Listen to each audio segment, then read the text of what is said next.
Leo wachungaji vipofu wamekabidhi mpaka watu imba madhabahuni na suruali. Hapa mjipange vizuri. Amen. Mjipange vizuri. Waimbaji simple, mjipange vizuri. Amen. Maana hata hizo sketi zenyewe tunakagua, imekizi viwango. Kiwango cha kwanza inama. Tukiona unainama na uko salama, hiyo inafaa.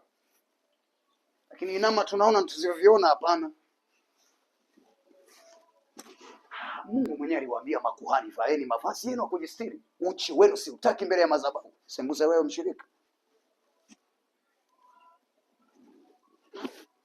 Vangu matiti yote yako nje, unamwonyesha nani sasa?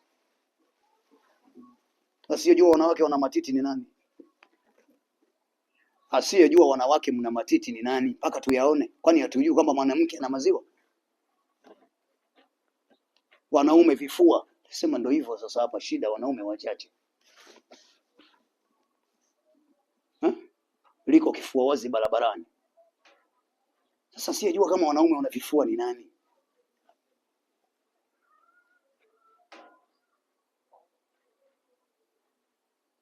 Na vitoto vyenu vidogo vya kike hivi umeshaanza kuvalisha visuruale huko nyumbani. Bwana Yesu asifiwe. Sikukatazi kivalishe kama unakiepusha kwa ajili ya baridi, usikivalishe kama fashion. Kivalishe kama baridi hicho kitoto chako ndani kwako, nyumbani kwako.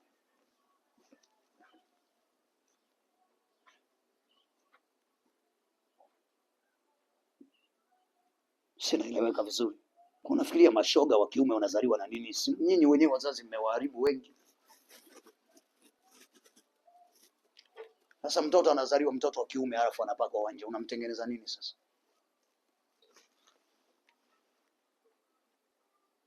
Simuona ule mama mpaka mwana wa kiume wanja. Ni mama nani yule? Shamsahau. Mtoto wa kiume unampaka wanja, unamtengeneza nini sasa? Wewe unaona wanja tu umemchora, hujui kiroho umetangaza nini kwa mtoto wako.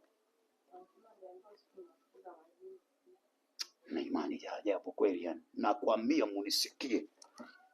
Asije kukudanganya mtu yeyote, munisikie nachoongea. Bwana Yesu asifiwe. Bwana Yesu asifiwe. Mimi nayeongea ni pastor, nayeongea nimetoka kwenye madhabahu za kichawi. Kwa nakwambia uelewe.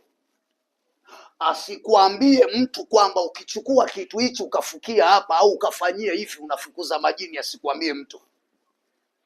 Amina.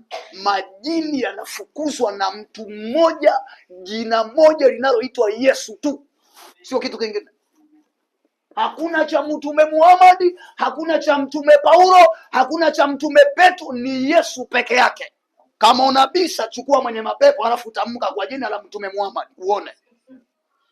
Tamka kwa jina la Paulo uone. Alafu kimaliza yote ukiona amefeli, tamka kwa jina la Yesu uone kinatokea nini. Maana tusibishane tu, tufanye na kwa vitendo. Ili wewe upate ushahidi na mimi nipate ushahidi. Sasa sijasema nimemsema mtume Muhammad, nimezungumza madini yanaogopa nini? Hayafukuzi kwa jina la Bikira Maria. Munaoomba si Bikira Maria mama wa Mungu tuombee sisi wakosefu na mnasali sala rozari, mwache ujinga huo.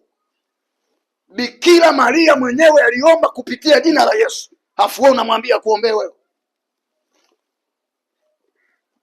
Bikira Maria ni cup, ni mkoba ambao leo wewe unautumia kuweka pesa. Ni mkoba uliotumiwa na Mungu Yesu akae humo.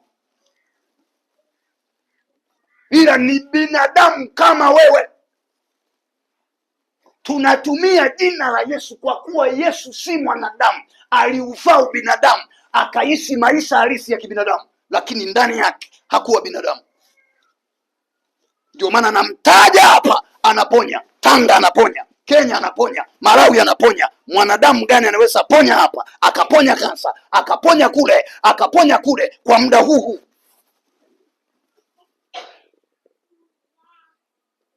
Ila Bikira Maria alikufa na ni mifupa mikavu, na Biblia haikutuambia tuombe kwa jina la Bikira Maria. Biblia haikutuambia si msali sala rozari. Ujinga usimu na utoa wapi?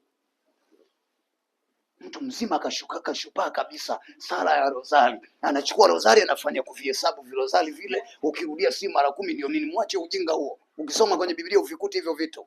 Mwache kuongeza maneno ya Mungu. Bwana Yesu asifiwe. Bwana Yesu asifiwe. Bwana Yesu asifiwe. Msinikasirikie mnaofanya vitu na kufundisha ukweli na kusaidia kutoka kwenye miungu hiyo. Kwa kuwa akili yako itakwambia uko sawa na unaenda jehanamu. Msiwe na miungu mingine ila mimi. Tunatumia jina la Yesu kwa kuwa ni maagizo ya Mungu mwenyewe kwamba huyu ndiye mwanangu nayependezwa naye, msikilizeni yeye. Atakachowaambia fanya, fanyeni. Akasema ombeni kwa jina langu, ndio tunaomba kwa jina hilo. Amen. Rozari. Wewe. Rozari anayetengeneza binadamu muhuni mmoja ambaye hajaokoka mpagani rozari kulinda wewe. Yaani aliyetengeneza mlevi. Alafu ije rozari kusaidia wewe kuacha pombe. Aliyetengeneza mwenyewe mzinzi.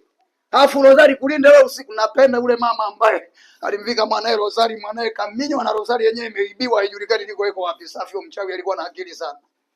Yaani mchawi alikuwa na akili sana kumuonyesha kwamba rozari sio kitu na kuminya na naiba na rozari na huibadi. Yaani wachawi wangekuwa na akili wangekuwa wanafanya hivyo. Ninawaomba sana wachawi popote mlipo mnakonisikia, mwe mnafanya hivyo. Mtusaidie hii mipumbavu itoke kwenye ujinga. Wameaminishwa vitu vya ajabu. Mungu hashikiki, huwezi kumshika Mungu kwa mkono hivi. Utamshikaje Mungu? Bwana Yesu asifiwe. Mungu hashikiki.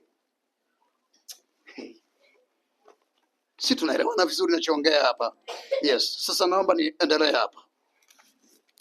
Ukishamaliza kufanya kanuni hizi, sawa? Bwana Yesu asifiwe. Hatua itakayofuata sasa baada ya haya ni maombi ya vita. Sema maombi ya vita. Maombi ya vita. Hapo Jumapili kutakuwa na makombora, nawaambia nguvu za Mungu zitashuka hapa, mtashangaa. Kwa watu mje vizuri. Bwana Yesu asifiwe. Na uje na nguo yako ndefu, kutuvalia uchi acha. Amina Na wamama wengine mje na vitenge basi mtusaidie, maana watu watafunguliwa kesho kutwa. Amina Nitaruhusu Mungu huyu wa mbinguni uone anavyotenda kazi zake. Sikupi chumvi, sikupi keki. Amen.